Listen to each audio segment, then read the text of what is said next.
evo dolazi Gospodin da spasi narod svoj. Blago onima koji su pripravni pohrliti mu u susret. Aleluja, aleluja,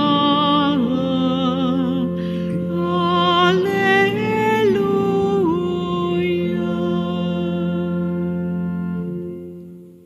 Gospodin s vama. I s duhom tvojim. Čitanje Svetog Evanđelja po Mateju. Slava tebi, Gospodine.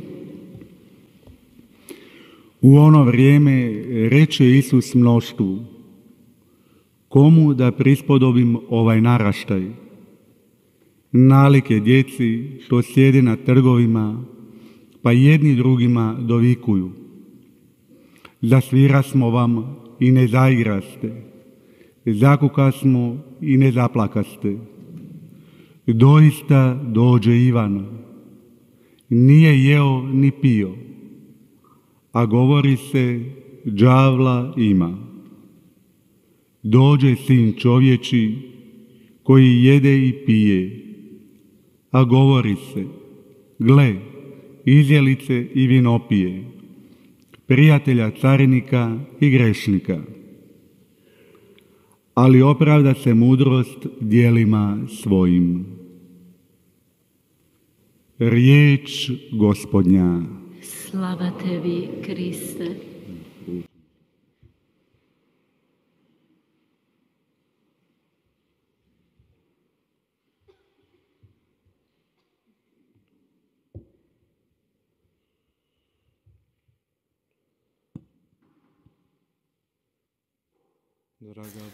사랑하는 형제자매 여러분, 예수님께서 오늘 복음에서 사람의 불성실함을 보시고 지치는 듯합니다. 오늘 복음도 마찬가지입니다. 이 세대를 무엇과 비기랴 라고 말씀하십니다. 그래서 광장에 앉아서 우리가 피리를 풀어줘도 너희는 춤추지 않고 우리가 곡을 하여도 너희는 가슴을 치지 않았다 라고 하는 것과 같다고 했습니다. 즉 장터에 있는 아이들이 하는 말입니다. 사람들은 예수님의 말을 믿지 않으려고 했습니다. 그들 안에는 아주 깊은 불신이 있었습니다. 그들은 회개하고 싶어 하지 않는 그들의 의도를 그대로 드러냈습니다. 자신들의 삶의 스타일을 바꾸고자 하지 않았습니다. 자신들만의 삶을 고집하고 그 위선으로 하느님과 대적하고자 했습니다. 그래서 그들은 삶을 살아가면서 그들이 절대 대항할 수 없는 사람을 만나게 됩니다. 세례자 요한 위대한 인물이었습니다. 세례자 요한이야말로 당대의 가장 위대한 인물로서 그를 주님으로부터 오지 않는 사람이다라고 말할 수 없었습니다. 또 그 뒤에 예수님을 만나게 됩니다. 예수님께서는 당신의 지혜로서 그들은 도저히 예수님을 대항할 수가 없었고 오히려 그분을 찬송합니다. 결국 그들은 예수님께서 하시는 모든 기적과 이적을 보고 예수님의 증인들이 됩니다. 이렇게 극명하게 드러나는 표징들 앞에서 사람들은 회개할 것이냐라고 고대했지만 그들은 여전히 고집스러웠습니다. 그러면서 여러 가지 핑계를 댔습니다. 요한은 단식을 했습니다. 그러자 그들은 저자는 마귀가 들렸다라고 합니다. 그런데 사람의 아들이 와서 먹고 마시자 보라 저자는 먹보여 술꾼이며 세리와 죄인들의 친구다라고 하면서 다양하게 비난을 합니다. 때때마다 그들의 주장이 바뀝니다. 자신들의 마음대로 함부로 이러한 상황을 난도질하고 있습니다. 이러한 역사는 계속 반복되고 있습니다. 이 말씀을 들으면서 우리는 부끄러워할 줄 알아야 합니다. 우리도 그렇습니다. 날마다 같은 일들이 일어나고 있기 때문입니다. 예를 들어서 내가 하고 있는 그 일에 대해서 부정적인 말을 듣고 싶어하지 않는다면 나는 분명 거기에 관한 합리화나 혹은 핑계를 대게 됩니다. 혹은 누군가가 무엇인가를 하고 있을 때 어떤 말을 하거나 했을 때 그 사람의 말을 들었을 때 나를 비난하고 있을 때 나는 그에 대해서 즉시 대적하게 됩니다. 그리고 그를 싫어하게 됩니다. 구약 성서를 보게 되면 아주 우스꽝스러운 에피소드도 일어납니다. 예수님, 즉 야훼께서는 예언자에게 나타나시고 또 거기에는 당나귀가 등장하는 부분도 있습니다. 이런 식으로 주님의 말씀을 진지하게 깊이 있게 듣지 않는 사람들이 있습니다.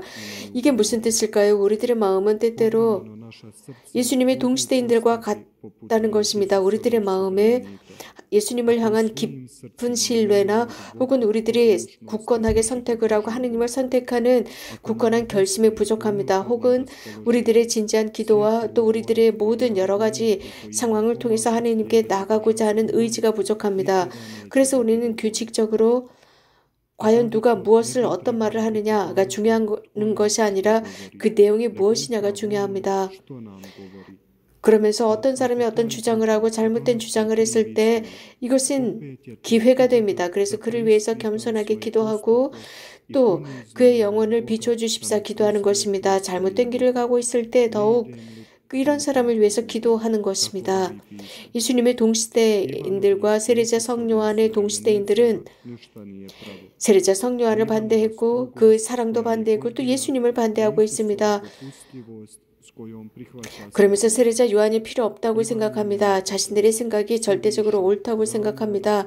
그러나 예수님은 단식하지 않았고 늘 세리와 죄인들과 함께 하셨습니다. 그 당시에 전혀 무가치한 사람들과 함께 하셨습니다.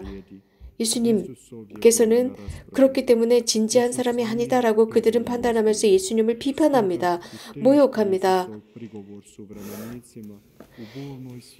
이런 식으로 그들은 하느님의 은총에 방문하고 있는데 그 기회를 제대로 잡지 못하고 또 주님을 통해서 하느님께서 제공해 주시는 것을 그들은 제대로 잡지 못합니다. 세례자 요한은 말씀을 선포했습니다. 사람들을 깨우고자 했습니다.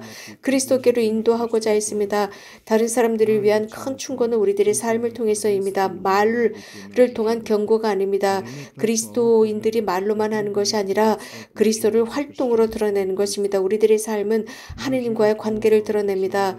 그래서 하느님과 의로운 관계를 맺는 사람들은 절대로 스캔들을 일으키지 않습니다. 하느님과의 관계가 의롭고 그것을 증언한다면 다른 사람들도 이러한 모습을 보고 그대로 살고자 할 것입니다. 예를 들어서 날마다 주님과의 의로운 관계를 맺지 못했을 때 나는 의심하게 됩니다. 이것은 당연한 것입니다. 세례자 요한도 의심했지만 그는 끊임없이 진리를 찾던 사람이었습니다. 요한은 우리에게 모범으로 제시되고 있습니다. 그는 주님의 길을 준비하는 사람이었기 때문입니다. 결국 그는 보상을 받았습니다. 우리는 그리스도인으로서 날마다 우리들의 삶을 통한 증언을 하도록 초대받았습니다. 말과 행동을 통한 것입니다. 그리스도를 증언하는 것입니다. 그래서 내 삶의 증언이 어떠한지 자성해 보아야 합니다. 그리스도께서는 날마다 당신 자신을 우리들에게 주시고 우리들에게 응답을 기다리십니다. 혼자 찾지 못한다면 함께 찾아야 합니다. 그래서 누군가의 도움을 통해서 그분께 나아가는 것입니다. 우리가 할 수 있는 그 노력을 통해서 살아계신 하느님을 발견하는 것입니다. 이 대림 시기에 하느님께서는 날마다 우리에게 충고하시고 초대하시고 경고하시면서 또 가르치시고 계십니다. 그분의 말씀에 귀 기울입시다. 그래서 우리들의 삶을 빛으로 충만히 채우고 또 우리를 사랑하시는 하느님으로 채우도록 합시다. 아멘.